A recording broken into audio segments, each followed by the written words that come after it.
Hi, this is the Mike Gormley Show. It's really nice to have everybody here. We're listening and talking to Janet Robin, guitarist extraordinaire, with a fantastic background. Now, coming in here, we heard a song called "I'm a Rich Girl."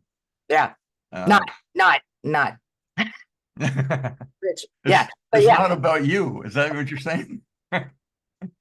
Well, yeah. So interesting story. And also earlier in the show, you played View from Above. Both of those are from two separate records, which were by the way, produced by John Carter Cash Ah, I see. Okay. at And Cash. that's the connection to uh, doing Tommy Emmanuel coming in and Right. So, and how did I meet John Carter? Same thing, send him a message on MySpace.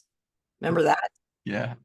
And the reason I wanted to work with him is because I watched Walk the Line again, and I was really curious to know if Johnny and June had kids because they both had separate kids or other marriages, and they had one, and it was John Carter. And then I found out he was like a producer in Nashville, and I also found out he had like a metal background.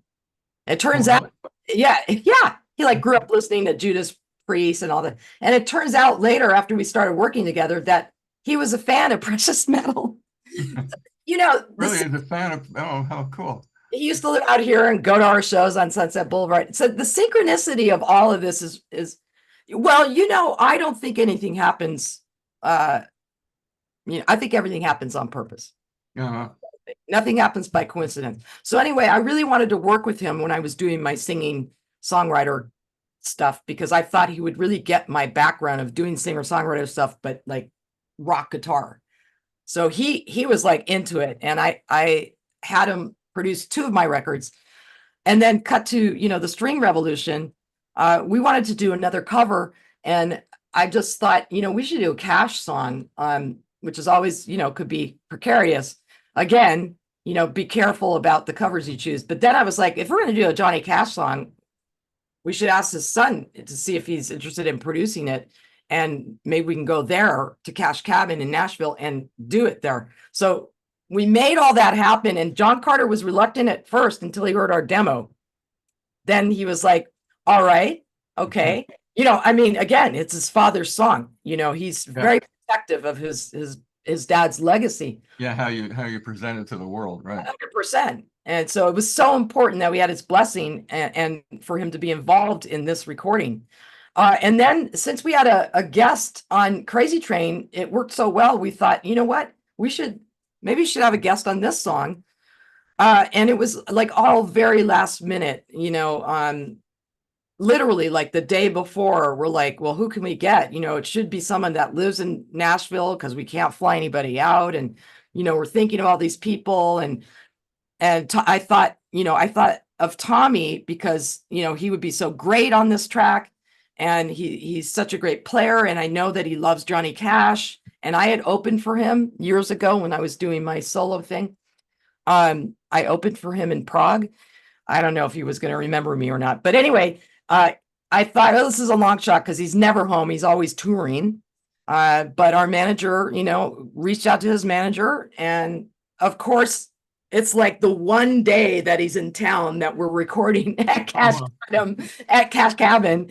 And he's like, yeah, okay, yeah, I want to do it. He hadn't even heard our demo. I think he didn't even know who we were or anything. He's just like, yeah, I want to meet John Carter Cash and I want to go to Cash Cabin. And yeah, I know how to play Folsom Prison Blues. But when he got there, he saw that our arrangement was, quite unique. And I think he got even more interested in it. It became more serious for him. And he stayed a couple of hours and laid down the most incredible stuff that I have ever heard an acoustic guitar player play. He's amazing, isn't he? He's amazing. And we're all we all think we're pretty good guitar players, but we're all in the control room and he's playing and we're just like, and it's a testament, one must always keep humble. Yeah. And he's such a great human being. And he laid down his stuff and we put the track together. And I don't think he had any idea that it was going to, first of all, get nominated and then win for a Grammy. He had no idea that was going to happen. Was he there at the Grammys? Did he join you guys? Oh yeah, everybody was there. John Carter flew in, his wife, and Tommy, and yeah, it was a very exciting I would time. imagine, I'd imagine it was very exciting. It's very exciting, you know. Wow. Yeah. And Well, if anybody deserves that Grammy, it's Tommy. He had already been nominated, I think, twice before and never won. ah, So, well, look what you did for him. you know, however, this business, it always surprises me. You never know how things are going to turn out, and things come from the weirdest places for the weirdest reasons. But we won in the arrangement field, a best instrumental arrangement, which is exactly what that is. It is an arrangement, a unique arrangement of a very, you know, iconic song, and with an iconic guitar player, with the son of the writer producing it, and we recorded it at his studio. And we also, I forgot to mention, we got to use Johnny Cash's 1932 Martin. Really? Who did? Well, You? Marcus used it. Oh, And then no, I played my good old fashioned Taylor, and then we got to use this special Fender Tele Squire on one lick that happens. It's like like there's that one riff, and we used the original guitar that was on the original Folsom Prison. amazing. I didn't know that. That's so cool. There was some good juju, and yeah, we just wanted to set out to do something unique and special with the song. And when John Carter, his son, said, you know, I think my dad would be proud of this version, I was like, we did our job. We did our job, and I'm so happy that he felt that way. Well, he loved artists. He did. I think I he mean, would I've met him a couple of times, but I'm not an expert. But he did. if you were, yeah, if you were an artist, a guitarist, or whatever, he wanted to help. Yeah. And, you know, arranging an iconic cover it's complicated.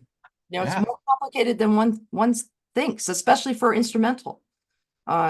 So I'm very proud of that. And, you know, we're on to new material. We don't have anything coming out right now. Might be later this year, but we have some new songs, including another cover. And the String Revolution is just busy in the studio. In fact, I'm going tonight to be with them. And then we've got these various dates going on, and, you know, such as the musician's life right now for me. Well, that's cool. It's come on back when you've got gigs and stuff, and Oh. you know, String Revolution is active again. We'll talk about some more aspects of your life. There's a lot. I know you wrote a book, but yeah. Right.